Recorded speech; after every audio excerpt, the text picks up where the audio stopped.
Chapter 7. Arrival in Velserin. Excerpt from the dream writings of Seraphine the Listener. Etched in smoke beyond the silver gate. The city does not open. It swallows.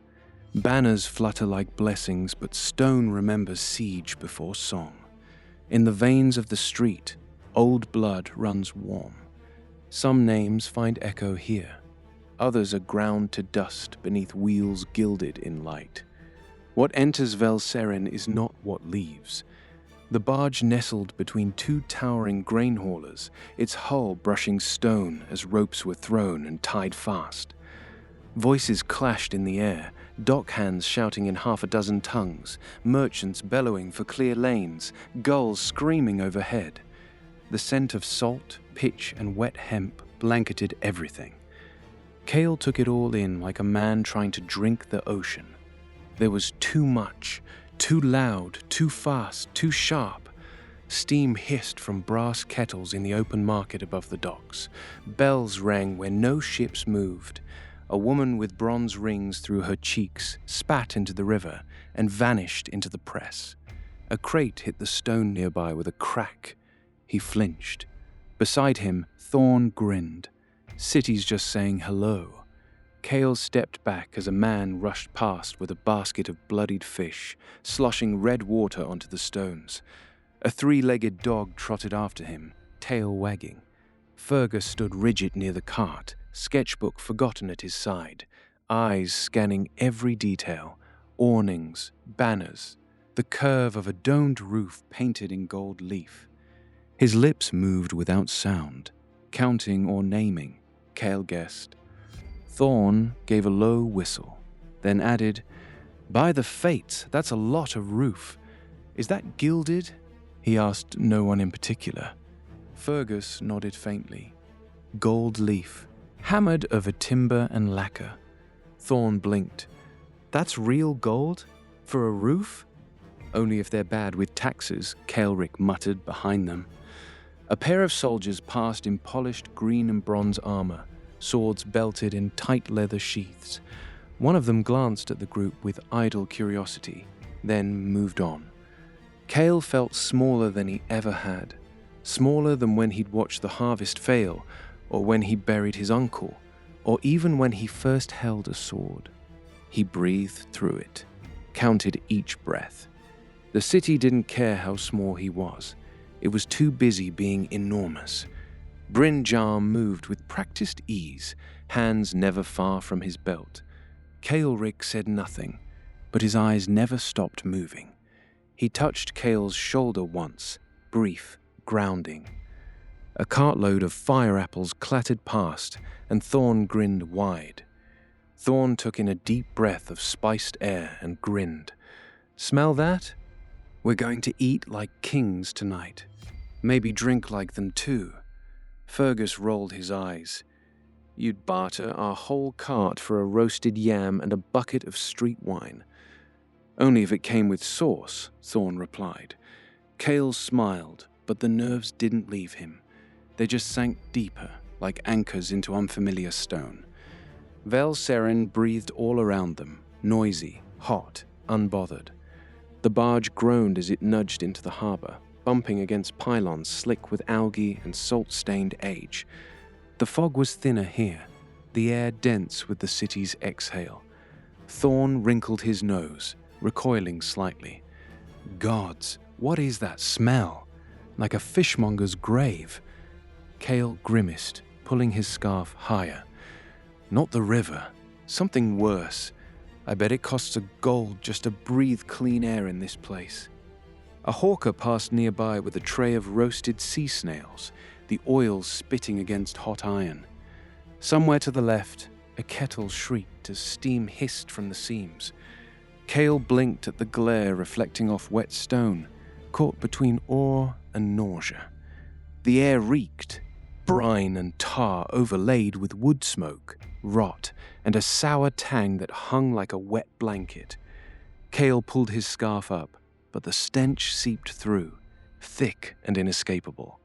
Below, the docks churned with noise and motion, longshoremen barking orders, sailors shouting in at least 5 tongues, children darting between crates like minnows. Carts clattered by, weighed with spices, bundles of canvas, and caged songbirds. A man screamed at a mule so loudly it startled a gull into flight. Thorn jabbed a finger toward a heavily tattooed woman with filed teeth. "Look at her! Filed teeth and tattoos. Bet she's part of some Valstone cult. I could probably charm my way into her secrets." Kael blinked, watching the woman disappear into the crowd. "She might eat you first." Kaelric's eyes tracked the woman Thorn pointed at, not with suspicion, but recognition. He murmured something under his breath in a language Kael didn't know, and kept moving. On the masts of anchored ships flew flags stranger than any Kael had ever seen. A crowned horse, a red sun split down the center, a silver eye on midnight blue. One flew no flag at all, its hull blackened and carved with symbols Kael didn't recognize. He couldn't look away. Kael's voice dropped as he took in the towering walls and impossible breadth of the city. Kelathrin felt big. This makes it look like a barnyard. Thorn grinned, spreading his arms as if to embrace the whole city. That's because Kelathrin was big, but this is Velserin. This is legend. The air seemed to thrum with old tension. Kael thought of ancient gates, of swords dulled by ceremony, and wondered what this city would remember of him, if anything. Kael's heart drummed beneath his coat. The very air seemed louder here, heavier. The barge captain barked orders, and the group shouldered their packs. The ramp clanged down against the fish-slick dock. Kael's boot slipped. He nearly toppled into Thorn, who caught him with an unnecessary flourish and a grin. A fruit vendor barreled past, shouting about fire apples, nearly knocking Kaelric aside. A man in saffron robes brushed Kael's arm, leaving behind a cloud of spices so strong it stung the eyes. Brinjar's voice came low and gruff from behind them. No trouble. Eyes open, heads down. The Verin spies could be anywhere. Kael turned, startled. Spies? What kind? Brinjar's hand twitched toward the knife at his hip, but didn't draw. Kaelric scanned the crowd with the calm of someone used to shadows having teeth. Before Brinjar could answer, a wiry boy slipped through the crowd like smoke through lattice, grinning like he'd already picked half their pockets.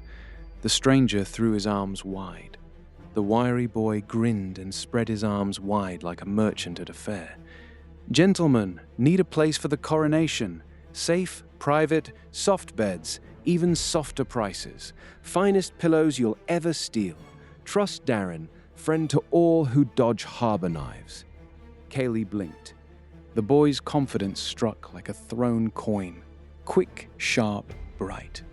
Not a beggar, not quite a merchant. Something else. Kael turned to Kaelric, stunned by the pace of everything. "This place moves faster than Kelthrin's markets." Kaelric cut in, his voice sharp and unamused. "No, we'll find our own way." Thorn ignored him entirely, already striding toward Darren with a grin. "Yes, let's see if your pillows match your pitch." Darren winked and stepped backward into the flow of the crowd. "Excellent. First tour's free. Unless we get stabbed, then it's hazard pay. And keep your hands on your coin, boys. The Zal's shadow stirs even here." Brinjar grumbled under his breath, already regretting this decision. This is a terrible idea. They followed anyway, swallowed by the crowd like pebbles in a flood. Kael stuck close to Kaelric, one hand on his satchel.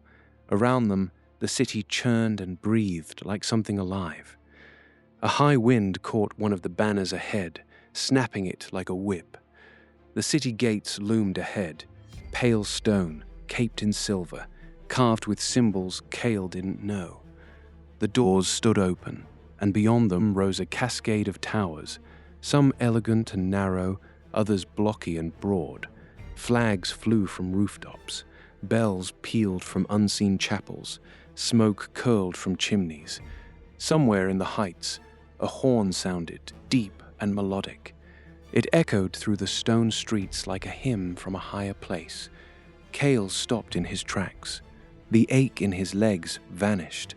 In his head, he heard his mother humming, smelled tilled earth, remembered the texture of drying tobacco leaves on his fingertips. Kael said softly, eyes wide with wonder and weight, "Feels like a place you don't leave the same." A hand touched his elbow. Kaelric placed a steady hand on his son's arm. "That's true enough, son. This city changes everyone.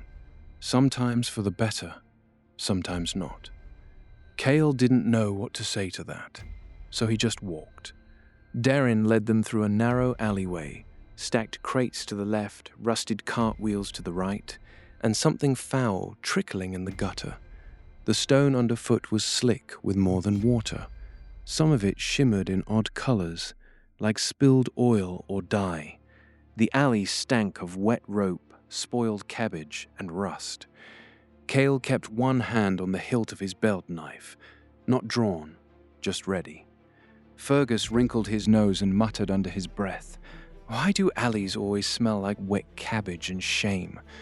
A hulking thug stepped into view, voice a growl of warning. "You boys just walked into the wrong alley." The figure was huge, arms thick with faded tattoos, a blade gleaming at his hip. His eyes were flat and unreadable. Thorn stepped half in front of Fergus.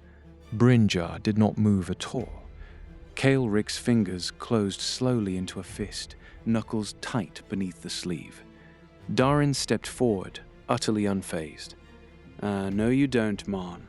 These ones are under my wing.